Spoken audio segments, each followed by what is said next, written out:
Kamusta po kayo mga kaibigan? Today's video, ang pag-uusapan natin itong pera barya na nakikita nyo. Kasi mayroon pong mga nagtatanong at may mga magtatanong pa, nabibili daw po ba ito, may value po ba daw yan, at magkano yan sa mga coin collector group sa FB sa Pilipinas at sa online. So ayan yung pag-uusapan natin mga kaibigan. Bagong lahat, sana'y nasa mabuting kalagayan bawat isa at pakisuporta po ng ating channel.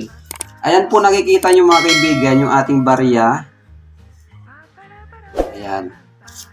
So ito po mga kabarya ay 1 centimo. Ang nakaportrait po mga kaibigan ay si Datu Lapu-Lapu na pinakaunang bayani sa Pilipinas na lumaban sa mga Kastila sa panahon kanilang digmaan na tumalo kay Magellan mga kaibigan. At mababasa mo dyan sa kanyang ulunan ay Republika ng Pilipinas, mga kaibigan, Lapu-Lapu, wala po siyang apelyido, at 1 centimo. Bali, ang baryang ito mga kaibigan ay gawa sa 5% magnesium at 95% aluminum. So, ayan mga kaibigan, ibig sabihin hindi siya silver at hindi rin white gold. So, yung gilid niya ay plain lang edge at yung kanyang shape ay square na kurbada yung kanyang gilid. So ayan mga kaibigan. Ang likod naman, mababasa mo dyan mga kaibigan, ang bagong lipunan. Ito po yung tinatawag na ang bagong lipunan series. At yung bilog sa gitna, nakasulat naman, Bangko Sentral ng Pilipinas, 1949. Yan po yung logo. Official seal noong ang bagong lipunan ay tinatag. Ang bagong lipunan nga mga kaibigan pala ay tinatag noong 1978. Ayan, bago yumao si Pangulong Ferdinand Marcos. Ayan, 1975, yung year kung kailan ginawa. Bali, ang baryang ito ginawa mula 1975 to 1978. Ibig sabihin may 4 na taon ito na ginawa. May 4 na may year na barya na katulad nito. Ayan yan mga kaibigan. So, meron ka ba niyan at magkano ito sa tingin mo? Bali, ang barya natin, mayroong kunting damage. Ang kondisyon niya ay almost uncirculated. Yung mga gantong kondisyon, mga kaibigan, ang hinahanap ng mga kolektor. Ginagawa yan, nilalagay yan sa frame, binubuo yung lahat ng series niya at ginalagay sa frame at pan-display. Pero dapat wala pong damage. Pero ganyan po, EU condition, saka almost uncirculated lang po yung halos nabibili. So, sa presyohan tayo mga kaibigan, kung mayroon kang gantong barya mga kaibigan na 1 centimo, square curved shape, ayon kay Dumista.com, ang baryang ito ay mayroong mintage na 70,190,000 piraso ang ginawa at ginawa ang mga baryang ito sa United Kingdom at sa Philadelphia, United States of America. Doon po siya ginawa sa mga mint company sa Amerika, sa United Kingdom. So, ano yung hard to find dito mga kaibigan? Yung hard to find nito ay yung mga proof coins, Franklin Mint, saka yung 1975 alone mga kaibigan, yung special uncirculated na mayroong mintage na 5,875 piraso ang ginawa. Ayan yan mga kaibigan. Yung 1975 mga kaibigan, ayon kay Numista.com, ang presyo niya mga kaibigan, yung uncirculated na napakaganda, walang damage, walang dumi, nagkakalaga po sa kanya ng 54 pesos at yung fine condition ay nagkakalaga ng 18 pesos. Kung mapapansin mo mga kaibigan, mas mahal dito kay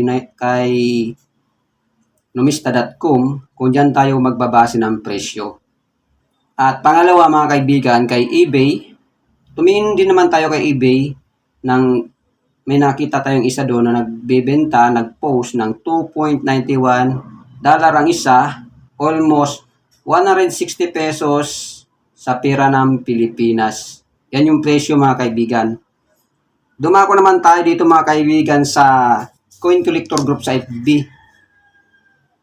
Mayroon itong nag-post mga kaibigan, yung 102 piraso na ganitong square shape, 1 centimo ang bagong lipunan, binibenta niya ng 250 pesos. Ayan. Meaning, ang isa ay nagkakahalaga ng halos 3 peso ang isa.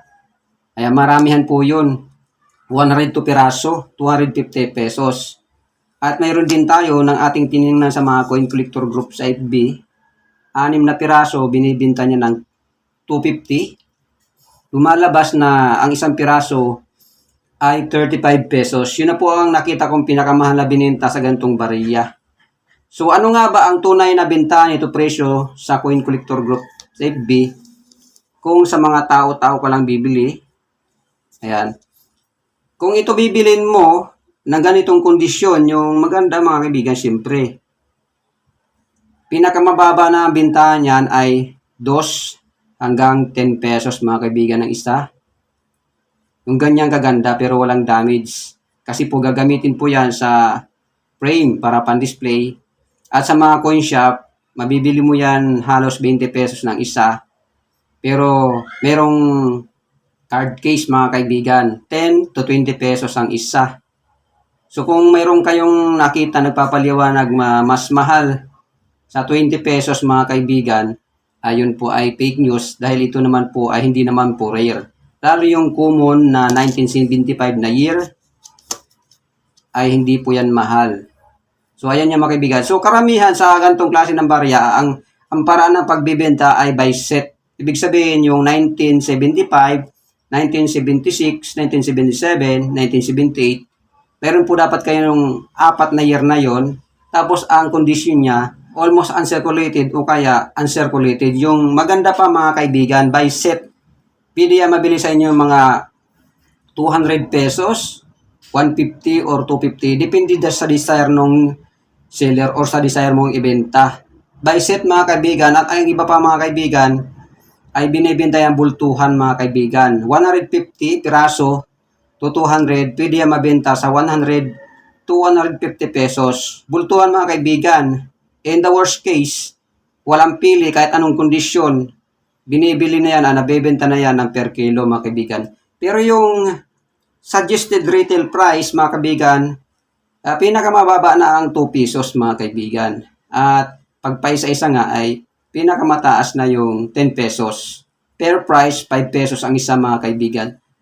Ayan yun mga kaibigan, tungkol sa 1975 na 1 centimo na ginawa mula 1975 to 1978 ang bagong lipunan series. So ayan mga kaibigan, maraming salamat po sa pagtitiwala and God bless you all. Bye-bye!